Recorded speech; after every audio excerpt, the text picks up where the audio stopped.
Praise the Lord. கர்த்தருடைய நாமம் மகிமைப்படுவதாக.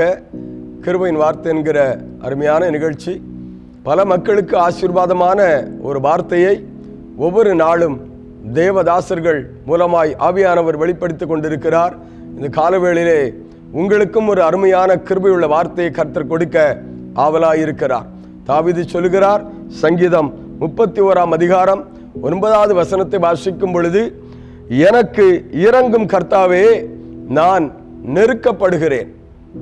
எனக்கு இரங்கும் கர்த்தாவே நான் நெருக்கப்படுகிறேன். நெருக்கம் நிறைந்த உலகம், பாடுகள் நிறைந்த உலகம், துன்பங்கள் நிறைந்த உலகம், வேதனைகள் நிறைந்த உலகம், சஞ்சலங்கள் நிறைந்த உலகம், ஏமாற்றங்கள் நிறைந்த உலகம்.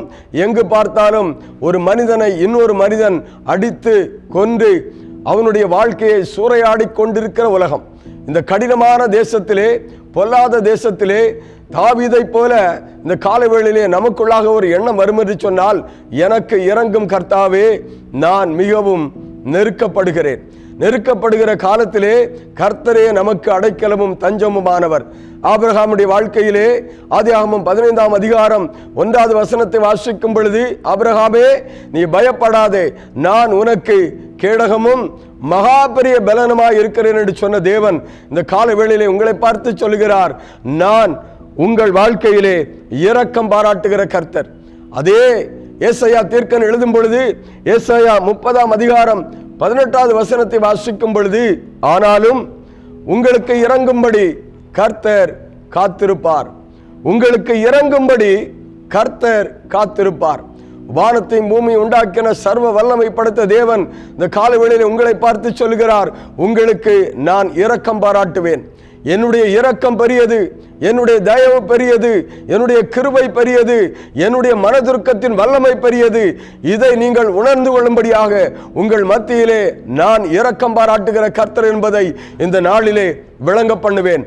ஆண்டவர் சொல்லுகிற வார்த்தை, எதை குறித்தும் பயம் என்கிற வார்த்தைக்குள்ளாக நீங்கள் போகாதபடி கர்த்தர் எனக்கு இறங்குவார், என் வாழ்க்கையின் ஆசீர்வாதத்திற்கு ஒரு ஊற்றாயிருக்கிற என் ஆண்டவர் எனக்கு இறங்குவார் என்கிற நம்பிக்கை உங்களுக்கு உண்டா? அந்த நம்பிக்கையின் வார்த்தையை கர்த்தர் இந்த காலவேளையிலே கிருபையாய் உங்களுக்கு வெளிப்படுத்துகிறார். மத்தேயு 20 அதிகாரம் அந்த அதிகாரத்திலே பார்க்கும் பொழுது, 2 குருடர்கள், ஆண்டவராக இயேசு எரிகோவிலிருந்து புறப்பட்டு போகிறார். 2 குருடர்கள் வழியிலே உட்கார்ந்து இருக்கிறார்கள். சூழ்நிலை என்ன?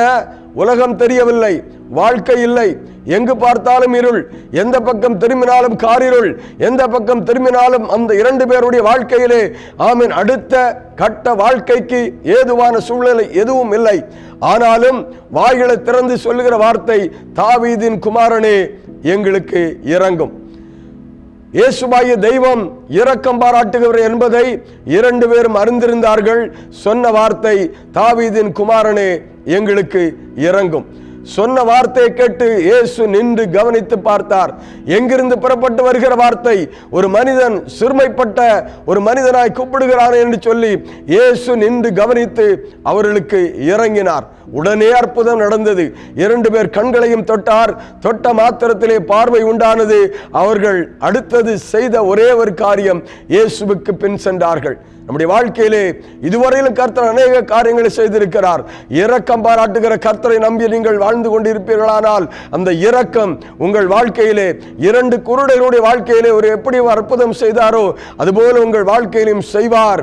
உங்கள் வாழ்க்கையை ஆசீர்வாதமாய் மாற்றுவார். தேவன் உங்களுக்கு இறங்குகிற கர்த்தர். அவர் இரக்கம் நீடிய தயவும் நிறைந்தவர். அவர் மனதுருக்கம் உள்ள தேவன். உங்கள் வாழ்க்கையிலும் அப்படியாய் காரியங்களை செய்வார்.